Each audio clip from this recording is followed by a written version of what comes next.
Morning, everybody. Thanks for joining us today.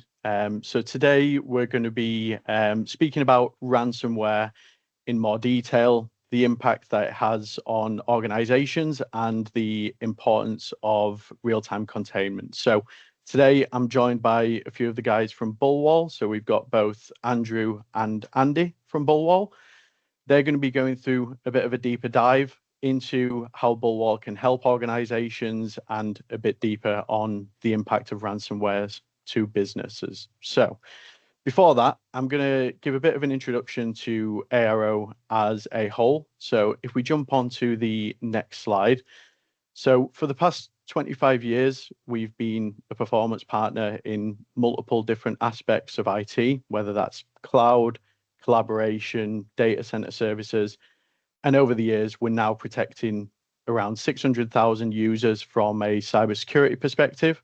We've got over 100,000 mobile connections, and we're providing 4,500 connectivity lines for organizations. And ARO, we're spread around the UK, so we've got 9 offices up and down the UK, and we've got roughly 440 employees within the business as well. So on the next slide, we've got a bit of a deeper dive into these 4 business units. So we've got cloud, cyber, and IT. This is covering things like Microsoft, backup, cybersecurity areas. We've got collaboration for things like business mobiles, telephone systems, connectivity lines. We've also got data center services, and we've got a sustainability team for things like energy procurement or helping businesses on their net zero journey. But obviously today we're focusing on the cybersecurity slide. So on the next slide, we've got our technology partners. So we've got a few vendors on the left there, which you're likely familiar with. So we've got vendors like Barracuda, Darktrace, KnowBe4. And with a lot of these solutions, the main aim is to stop the threat in the first place. So whether that's email protection, looking for possibly viruses within emails that may contain ransomware, maybe firewalls, protecting local networks. Overall, the aim of these is to try and stop it in the first place. But as everyone knows, there's no real silver bullet to stop these from coming into an environment. So then the question is, if something does get through and the traditional preventative measures don't spot this, how is that then contained to limit the impact to an organization? So what I'll do now is I'm going to pass over to Andrew from the BullWall team and let him run through in a bit more detail the impact that ransomware is having these days and how they can also help protect organizations against that. So yeah, Andrew, I will pass over to you. Perfect. Thank you, Mitch, and thank you for everyone joining today's webinar between us and ARO. What we'll go through is a bit of an introduction to who BullWall are, but we'll start off with understanding the rise in ransomware at the moment, the issue of some recent attacks that we'll highlight. We'll also go through why resilience is mission critical to organizations, how BullWall are able to assist around the compliance aspects that are coming up with new legislation and regulations around the globe. We're going to dive into a specific an attack, which is the M&S one, very high profile one this year, how that one came about and how BullWall could have helped with that specific scenario. And also we'll go into a bit of an overview of what the BullWall technology does, followed up by a live demo of the technology. So from our side, my name's Andrew Grant, I head up the sales team here at BullWall. I'm also joined by my colleague Andy Walsh, who heads up the technical team, who will be doing the live demo towards the end of the webinar. But I suppose on a very high level, to introduce BullWall to everyone on today's webinar, we're a Danish headquartered organization, and we specifically focus on ransomware protection. We're focusing on ransomware when it's around the containment aspect, whether that be an active ransomware attack or even trapping an unauthorized user on the network, but also building into that point Mitch was mentioning around cyber resilience. And that should become more apparent as we go through today's webinar. And we'll open up for questions as we go towards the end of the call as well. So just to kick things off, not to go into too much detail, I know most people on the call will be fully aware of the risk that's out there today, but when we start to look at the rise in ransomware attacks today, there's been a couple of very high profile ones this year, such as Marks and Spencer's, that we'll dive into in a bit more detail, but even that one's getting the publicity around a panorama documentary about what happened, the impact it can have. And that ransomware attack specifically, it's estimated over 300 million in impact on operating costs. It's dropped their market share by 700 million pounds off the back of the incident. But then the knock-on effects from them as an organization, their online orders took 6 weeks of downtime to recover from. Even their click and collect service was up to 15 weeks of downtime. So we can start to see the knock-on effects from it. More recently than that, we had the very high profile one of Jaguar Land Rover, who suffered a ransomware attack and have suffered so far about 3 to 4 weeks of downtime to their production environment. I think they're estimating it's going to open up soon, but the knock-on effects and cost to them as an organization has been very, very high. On this slide here, it mentions around 50 million, but I actually have seen another statistics where it's around 50 to 70 million per week as they've been down off the back of their incident as well. The government has since stepped in off the back of that attack, offering a guarantee loan of around 1.5 billion to really help the supply chain linked to that attack to ensure they're back up and running as quickly as possible. Not directly linked to the attack itself, but I'm sure it was a huge impact of it. As of last month, or this month, sorry, in August, we had the automotive industry, their actual production statistics went down by 18%. So not just one organization, but can affect the whole industry when these high profile attacks do take place.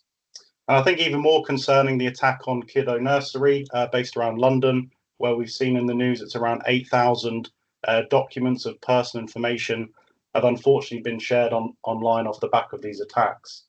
This is just highlighting the issue there, but we'll now talk into why this is becoming an issue, even for these very large organizations and businesses across the UK and around the globe. And if we backtrack over the past 30 plus years, when we started to see cyber attacks starting to grow, it's always been that catch-up game for the cyber industry to find different technologies to fill that gap and try and block and prevent these attacks from happening. If we go back to the 90s, we saw the first malware being introduced and the antivirus industry was created.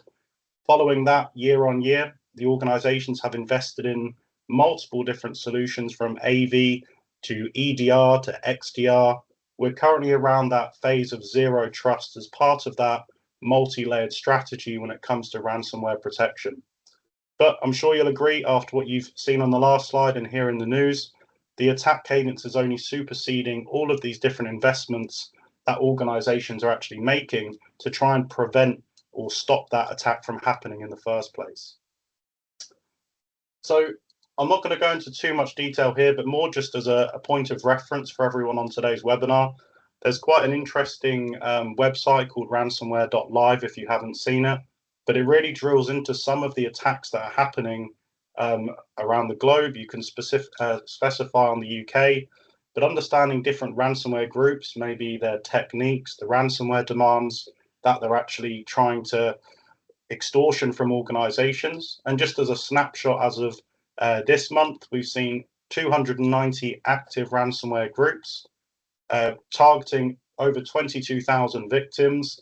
And this year, that's up over 5,000 within the globe, really, with these organizations. And as of this month alone, there's been over 500 incidents where ransomware attacks have taken down organizations and are all documented on this website for your visibility. So when we're looking at ransomware attacks as a whole and the knock-on effects that these can have, we can kind of break this into 6 different buckets of the impact it can have to organizations. I've given a few examples at the very beginning of this webinar of the knock-on effects to supply chains, the cost it can incur once an organization's been taken down by ransomware. But that business continuity is something organizations need to consider when that attack does happen, how we stay resilient and we don't suffer weeks, if not months of downtime to actually have that recovery process in place.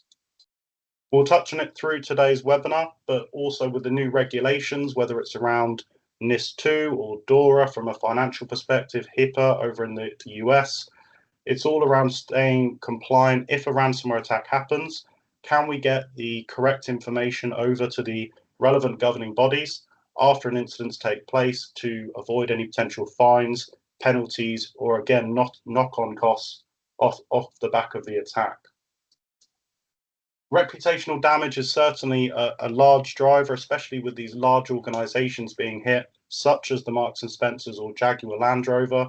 The knock-on effects that would have to their competition, where maybe if you know your data isn't safe with that organization, you may go to one of their competitors to actually use their services rather than the organizations that has just been hit.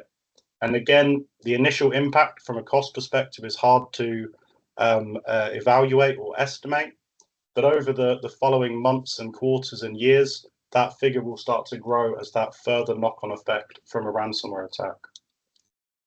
The recovery aspect is very difficult, especially with the new strains of ransomware we're seeing, and it's not a blast of ransomware attack to try and take down as many organizations as possible.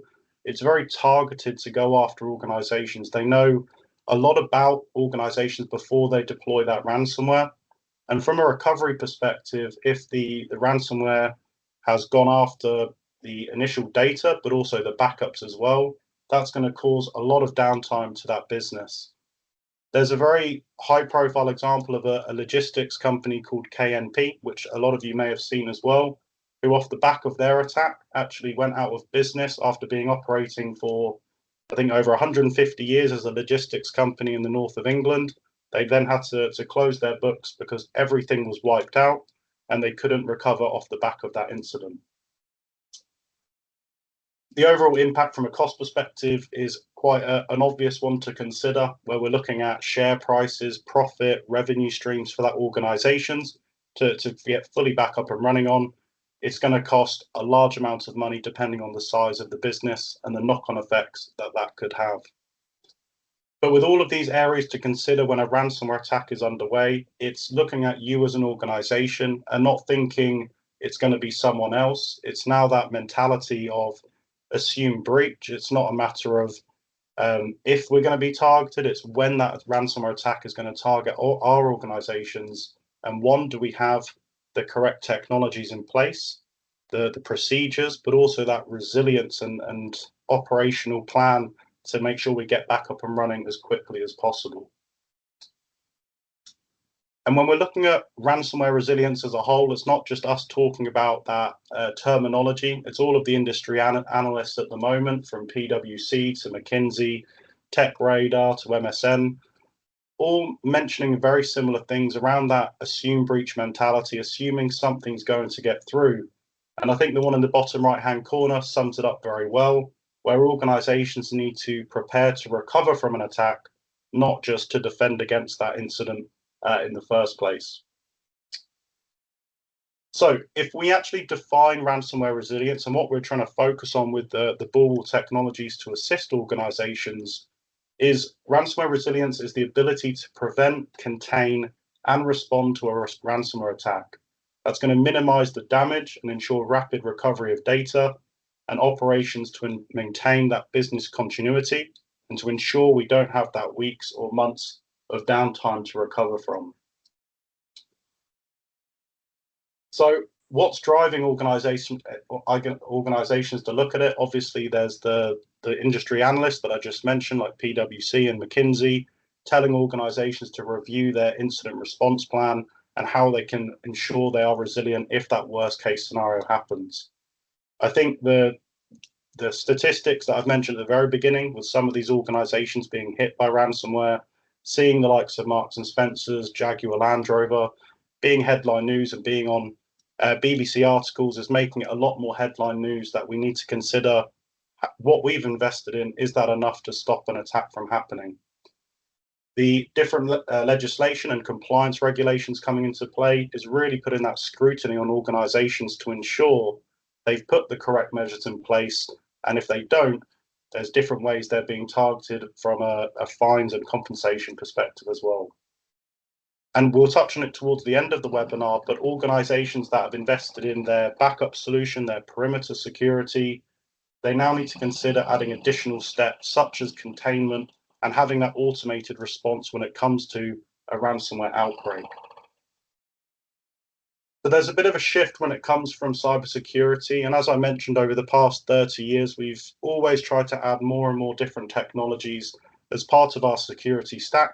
And today, in 2025, we've probably got more technology that we've ever seen before, trying to stop that most costly threat of ransomware.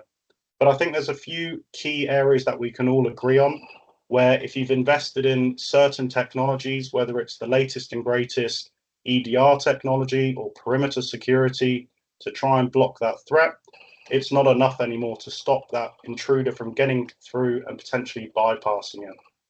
That mentality of assume breach to ensure we have the correct measures when something gets through to stop that risk of downtime and cost to the organization.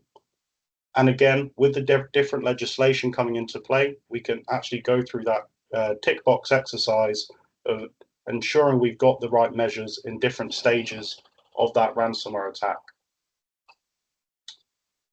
So when we're looking at different legislation around ransomware or data as a whole, it's very similar across different legislation we see globally, whether that's across the UK, Europe, or even in the US. And I'll touch on this too as a starting point. So there's a few key elements, and it's not saying BullWall's going to address every single area of the compliance documentation, but there's a few key areas that we can help with when you're going through that regulation and you have to abide by it. Do you have the correct measures in place? So the first one is around detection and containment of an active attack. Can we stop that attack once it's bypassed the initial perimeter? Do we have the relevant incident response plan in place to ensure we can get back up and running and have the correct tools in place to address that threat? We've talked about business continuity, but ensuring services are up and running, especially if that organization is critical infrastructure and those services are needed to operate 24/7. And then we're moving down into if we've had an attack and then the reporting capabilities of what's happened to our data. Are we able to do a post-incident investigation, assisting with things like compliance reporting after the incident's taken place? And obviously minimizing the impact. If a ransomware attack is underway, it's bypassed everything we've got. Can we stop it as quickly as possible? And all 6 of those points we can address with our technology, and we'll highlight a few of those when we get to the live demo. But it's very similar across the board when we're looking at compliance, whether it's NIST, NIST2, DORA, GDPR, HIPAA over in the US. But there's 4 fundamentals. The first one is around that automated containment. The next part's around the ability to have reporting in place after an incident's taken place. There's also that data protection and integrity of the data that we hold for our customers or personal information. And if a breach were to happen, we're ready from an auditing perspective and can provide that relevant information and evidence in a timely manner. So there's a few key areas when it comes to compliance that we address, and these are just a snapshot of some of the different global compliance regulations that we really tie our products into. And we've spoken a lot about the existing security or existing preventative technologies in place today and how things could bypass different elements you may have. On this slide, I'm going to drop to the last point first, where you can see that different ransomware attacks that have hit organization. This is actually a statistic from the Sophos report, where it showed that 95% of ransomware attacks that have hit organizations either utilized the tool sets such as remote access or scheduled task manager at one stage of the attack as they're trying to infiltrate and evidently deploy that ransomware. So from a BullWall perspective, we've looked at that of potential gaps that organizations might have within their security stack. We've looked at it with a technology we call server intrusion protection, which has the ability to look at the remote access taking place through things like an RDP session, providing MFA to ensure we don't have unauthorized users accessing our server environment. The scheduled task manager aspect of the solution is seeing if there's any anomalies within your scheduled task manager of when a ransomware could be staged or deployed late on a Friday or over a bank holiday Monday. We've put those tool sets in place to block that unauthorized access that technically, or in a lot of organizations, don't have that protection in place today. But from the technology perspective, those two areas are just fundamental IT processes that companies use today, whether it's to remote into a user that's remote, or it could be to schedule a patch cycle or a firmware update. But in the wrong hands, there's certainly ransomware deployment tools if a user has things like admin credentials and they can utilize those in the wrong way. Interestingly, the third point is now looking at things like the virtual platform. So using SSH encryption from a virtual platform perspective, that was one of the key attack vectors when we were looking back at the Marks and Spencer's attack. They managed to gain the credentials to get into the organization, and taking down the virtual platform first caused as much disruption as possible very, very quickly. Anything that's running on that VMware platform essentially is turned off at that point in time, and they can cause as much havoc as possible. We'll touch on the VMware point very shortly with our solutions. I'm sure I don't need to go back into too much detail of the impact from a Marks and Spencer's perspective, but if you haven't watched it already, the documentary on Panorama is quite an interesting one, just going into the knock-on effects and the impact that ransomware had to organizations. But we spoke about some of those costs, the 300 million in operational costs, the knock-on effects of downtime of 6 weeks and 15 weeks, and obviously making headline news off the back of it. They obviously had the knock-on effects to other retailers like the Co-op and Harrods on a very similar ransomware attack vector, which was utilizing a method called scattered spider. So when this ransomware attack unfolded, it's understood that the ransomware or cyber criminals were on the network around February of this year. They utilized a technique called scattered spider, which is essentially social engineering, SIM swapping technique to essentially call up the help desk and understand the credentials to log in and gain admin credentials from day one. They then spent a couple of months up until the end of April, where they released the ransomware over the Easter weekend to cause as much damage as possible, which gave them a chance to understand where does the key data services reside for Marks and Spencer's, how can we cause as much damage as possible. And they eventually used the Dragon Force ransomware over the Easter weekend to cause as much damage as possible in April of this year. This method and technique is exactly the same as the ransomware attack you may recall from the MGM, which took place a couple of years ago, where they called up the help desk, social engineered a password, and if they've managed to do that and gain admin credentials, it's going to make a lot of the technologies invested in that organization obsolete if they have the permissions to move laterally across the environment. So if we look at the key impacts, we've spoken about the overall impact in costs and downtime, but it's a big focus on that supply chain, the knock-on effects of organizations being hit, but also the companies they're linked to as well. When a cyber criminal has gained admin credentials and they're able to move laterally across the environment, in this specific example, targeting that VMware environment that they had deployed. We've spoken about the knock-on effects in terms of closures and time to recover from. There hasn't been a confirmed data breach yet, but there is obviously still investigation ongoing. And the recovery efforts have been quite drastic over the last few months to ensure they're back up online and can start to service their customers. So that's from an impact perspective. But if we look at the takeaways, it's not just retail, it's not just manufacturers like JLR. Everyone is a target that could hold data and cause as much damage to that organization and other organizations that they support. Multi-layered defenses are critical. Perimeter isn't enough anymore to block all of these threats, alongside a good backup strategy and contingency plan is to have that containment layer to essentially stop that impact as soon as it starts. Having that automated isolation and detection in place to contain that user that started the encryption would have assisted drastically in the recovery efforts in this instance.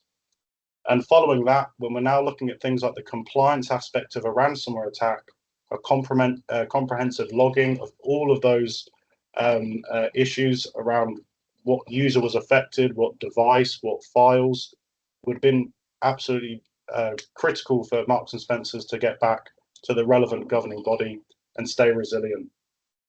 And building that incident response plan in place to ensure if an attack were to happen again, they can be resilient, they can get up and running even quicker after an attack's happened. So from a BullWall perspective, understanding if an attack happens, we can simulate those attacks coming through into an organization and seeing if a zero-day ransomware, as an example, would be stopped by their existing technology versus the reaction time of how we could have helped in that scenario too.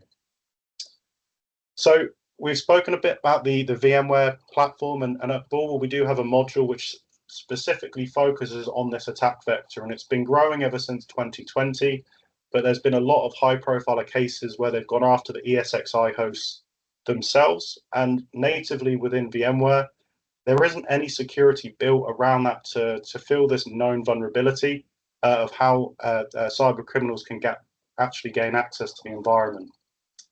So what we've built within the BullWall platform is a module called VSP, or Virtual Server Protection. And essentially what that provides is MFA protection for login on ESXi hosts via that SSH connection to protect the actual ESXi host itself. If they do manage to bypass the MFA, what we have built is additional protection, which is installed on the ESXi host itself. Once the cyber criminals in the virtual platform, we're able to monitor for any changes in the processes, the file formats, in the data stores. It could be the virtual disks across NFS, and also the internal storage. And as soon as we detect any anomalies or encryption take place, it all comes back to that resilience and containment of identifying the user and isolating them out of the network as an unauthorized user as quickly as possible. So overall, what we're essentially looking at with organizations is to move from a two-step strategy around ransomware protection, cybersecurity. Every organization today, in one way or another, will have invested in their perimeter or prevention-based security, which could be your EDR, your firewall, your email filtering, whatever it might be, to try and block and prevent an attack from happening. Following that, a lot of organizations will have some variation of backup, whether it's tape backup, offsite, immutable backup to try and assist with that recovery process. But what we're imploring organizations to do at BullWall is add that containment layer, that missing piece to minimize the impact of when that ransomware attack happens. It's not going to be your whole data infrastructure we need to recover from. It's purely going to be a handful of files. We've identified which user has started the encryption, provide that full accurate list of the files that have become encrypted, and then provide that to your backup solution. And really being that middleman to build that resilience and containment when that worst case scenario happens, and stopping that attack dead in its tracks. So as a bit of a summary of where we sit with the BullWall solution and introducing you formally to each of the three products, we always refer back to the cyber kill chain. So this is the methodical steps a cyber criminal would go through to essentially do the reconnaissance within an organization, all the way through to the actual deployment and illegitimate encryption or exfiltration of data. Nothing we've created. It was made by the likes of Lockheed Martin about 10, 15 years ago, but it's still very well versed today from a cyber criminal's perspective. As they gain access, they're going to try and do certain steps if they're trying to infiltrate that specific organization. In stages 1 to 3, that is really going to be your perimeter security, your existing EDR, firewalls, SIEM solutions, all trying to understand, is something not correct here? Is it through signatures or behaviors that they're looking to monitor the environment? And then they can take action to stop whatever's happening from going any further within the environment. But what we've seen within organizations and some of the recent attacks are blind spots that they may have in their environment today, focusing in on point 4, 5, and 6, where a cyber criminal may gain access to the organization. At this point, they can elevate their permissions to admin credentials. They could start to do things like lateral movement of where they should trigger the attack, what data they should go after first, when they should deploy the ransomware over a Easter weekend, as the example I gave earlier. So we developed a technology called server intrusion protection, which is looking at that element of the environment, providing a very lightweight MFA across your server environment to prevent that unauthorized access. We've briefly mentioned around the virtual platform, but now we're looking at from a hypervisor level itself. If a cyber criminal is now trying to gain access to our hypervisor level, we can actually catch them and entrap them before they get to the data in the first place, and evidently deploy that ransomware within the environment. And finally, the last piece of the technology in our core flagship product is called Ransomware Containment, or RC for short. And that really sits at the end of that kill chain, that worst case scenario, when everything has been bypassed within our environment. Maybe it's admin credentials, they've maybe disabled endpoint security, they now are in our data store, they're in our cloud environment, and they're looking to deploy that ransomware. What we do with the RC technology is provide you that 24/7 fully automated containment. When illegitimate encryption is underway, we're going to trigger that automated response by isolating that individual user, their accompanying device, and also integrating to a third-party technology as well, really building into that resilience messaging as we've been speaking about on today's webinar. So there are 3 products, and after today, if you'd like to see a demo of any of them, just let us know, or the team at ARO. But with all of these, it comes back to that containment, the unauthorized access we're able to put in place, and also assisting if there's conversations with your cyber insurance provider, we can have that too.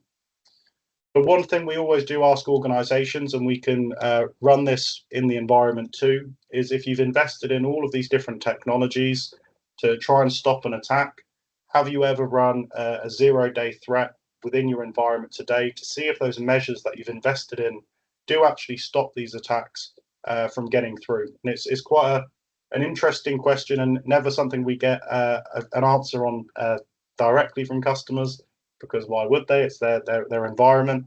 But it's something we can test to see if something goes wrong. Here's an automated way of providing that resilience and containment of an active attack within the environment.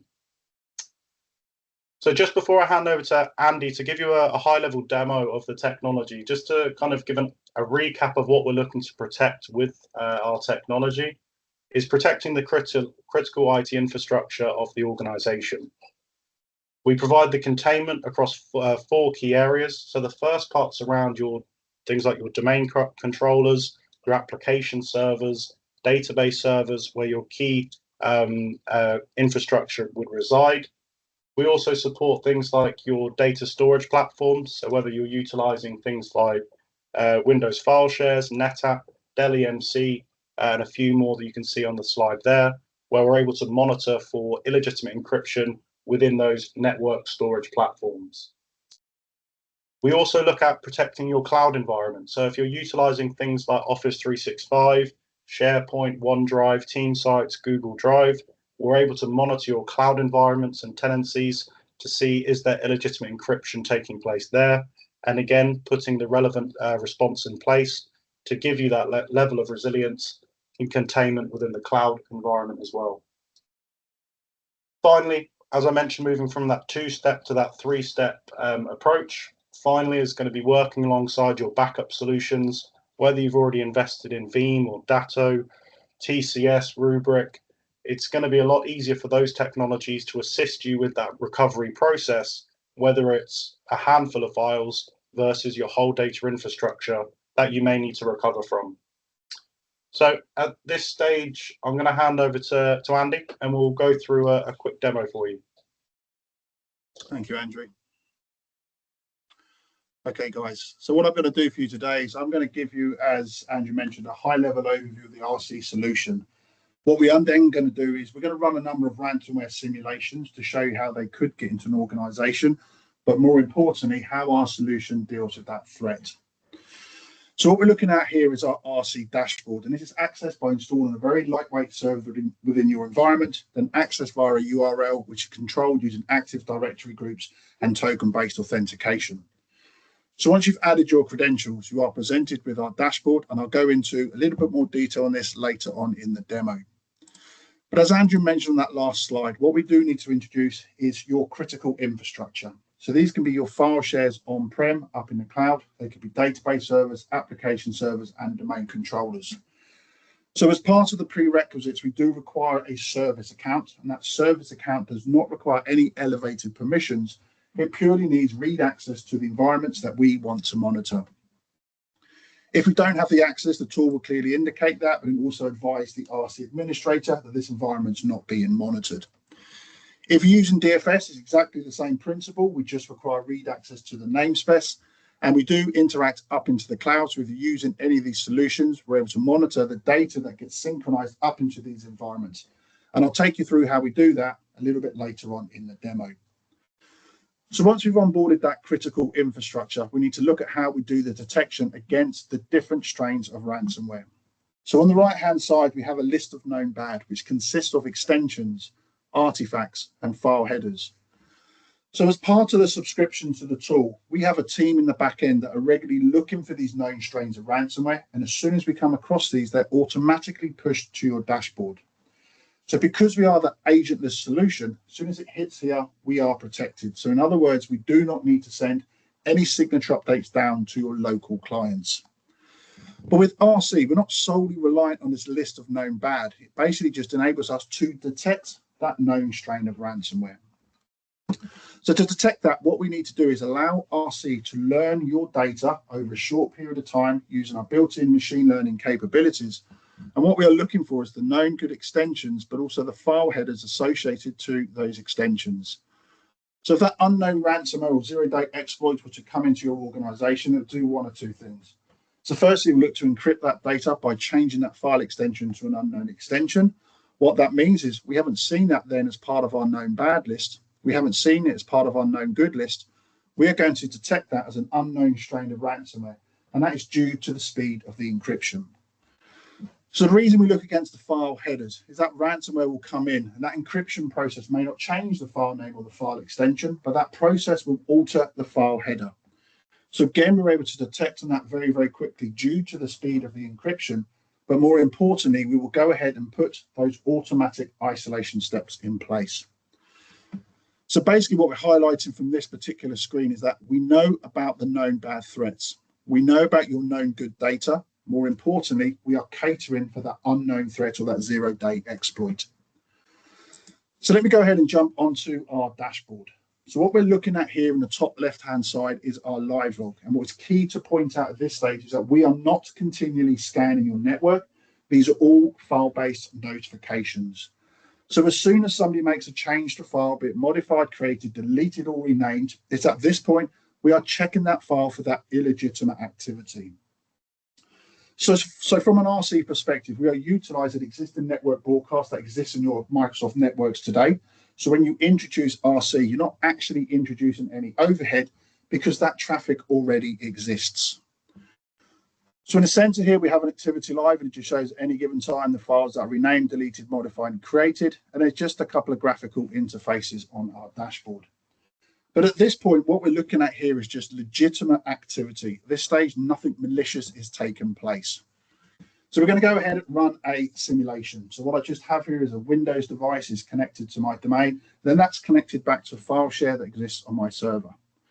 So I'm running something here called a DMA locker. And what this ransomware will do, it will go and encrypt the files. That encryption process will not change the file name or the file extension, but it will alter the file header.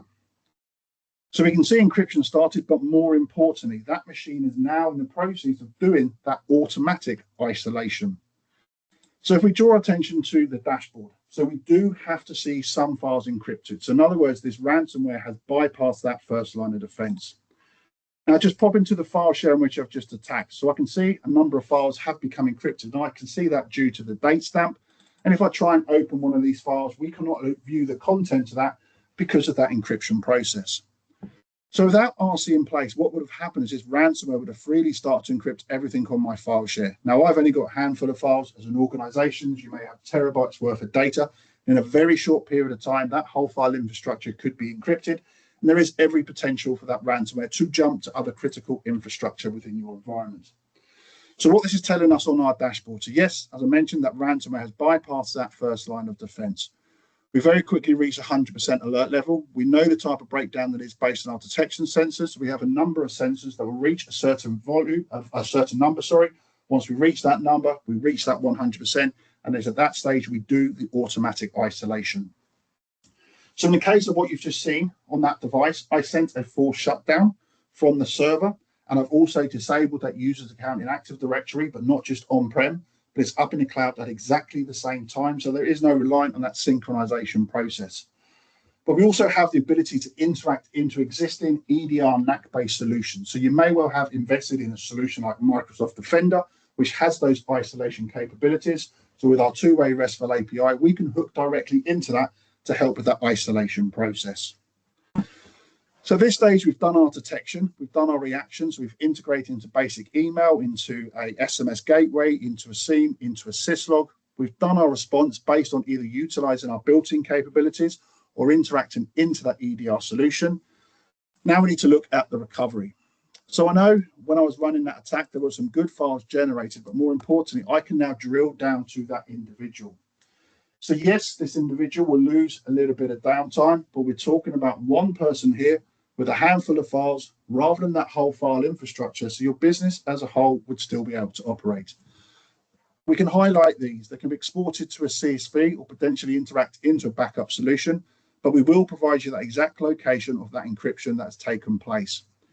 So bearing in mind the ransomware that I did trigger hasn't changed the file name or the file extension. So if you were to be hitting this style of ransomware, how are you going to identify which files have become encrypted, which in itself can become a timely and potentially costly exercise. But with our solution in place, we'll provide you that 100% accurate report. So Andrew mentioned about the compliance at the beginning of the presentation. So if any of these files were to contain personal information, you may need to report that. So in that case, that becomes a data breach. If they don't contain any personal data, you may just want to generate an internal report. So it depends on exactly what's happened. We can click on our reports here, and then we have this one's geared up towards GDPR.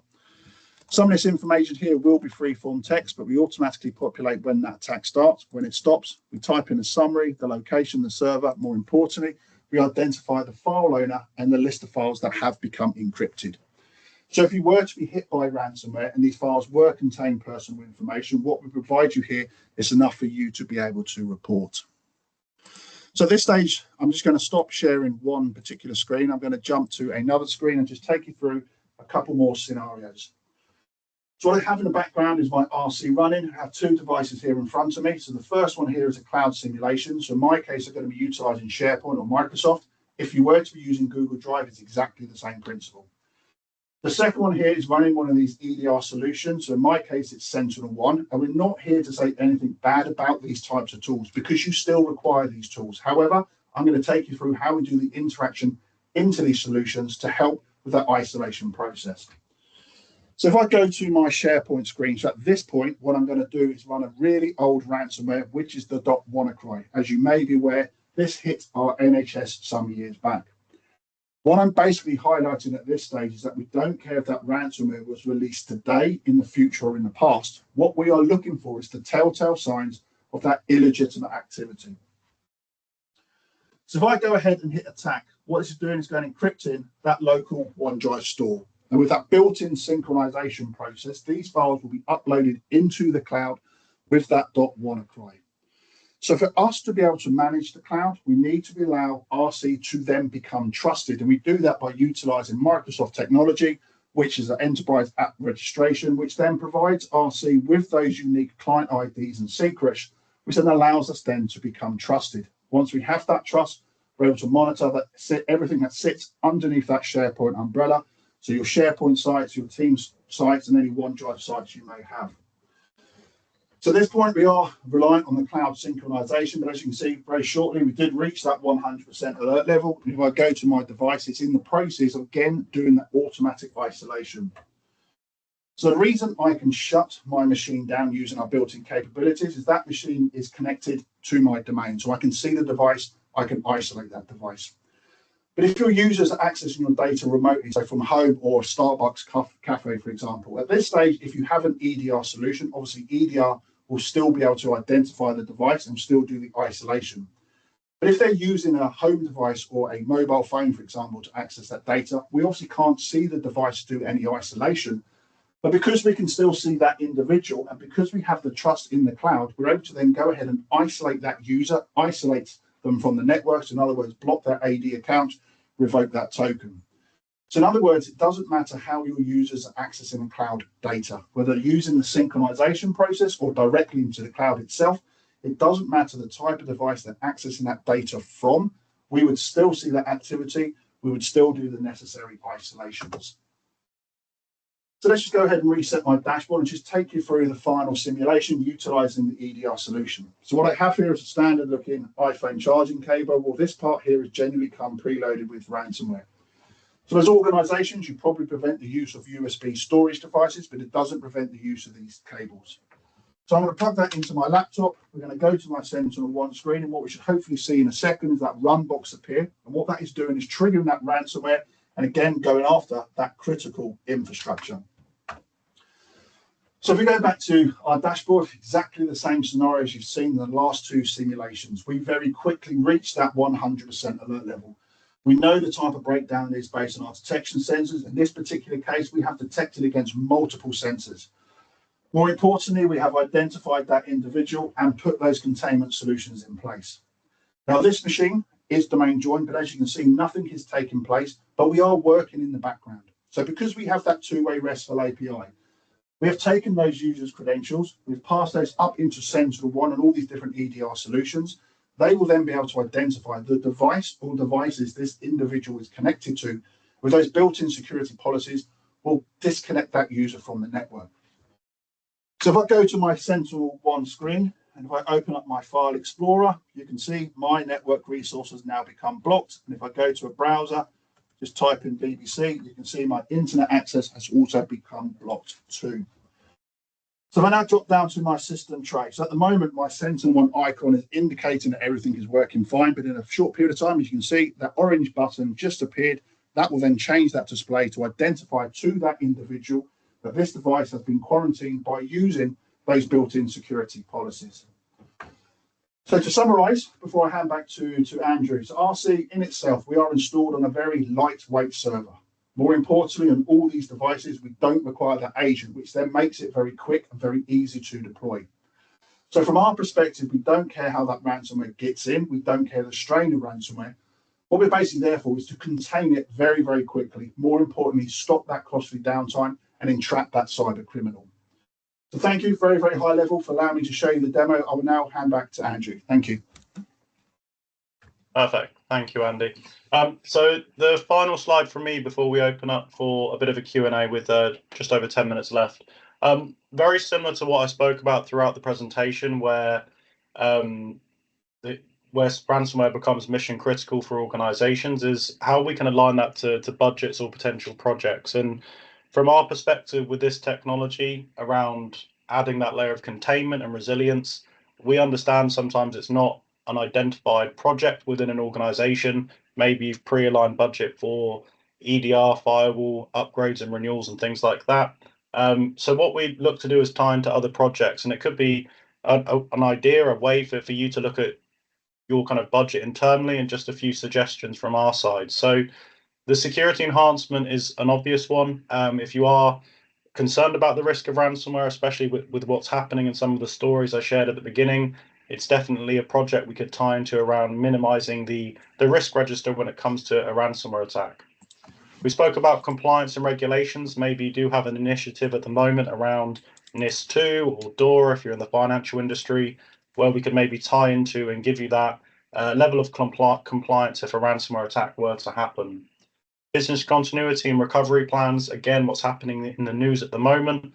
If you are reviewing your process and your incident response plan today, it's a natural fit for this technology to certainly be a part of it. The cyber insurance aspect is an interesting one, and it's kind of twofold. The first one with our ransomware containment product that you just saw with Andy. If you are interested, we can even show that to your insurance provider. And we've seen a number of cases where the insurance provider has made reductions in their premium for being proactive around resilience and ransomware containment. But I also mentioned that SIP product before, and having that MFA on every single server login.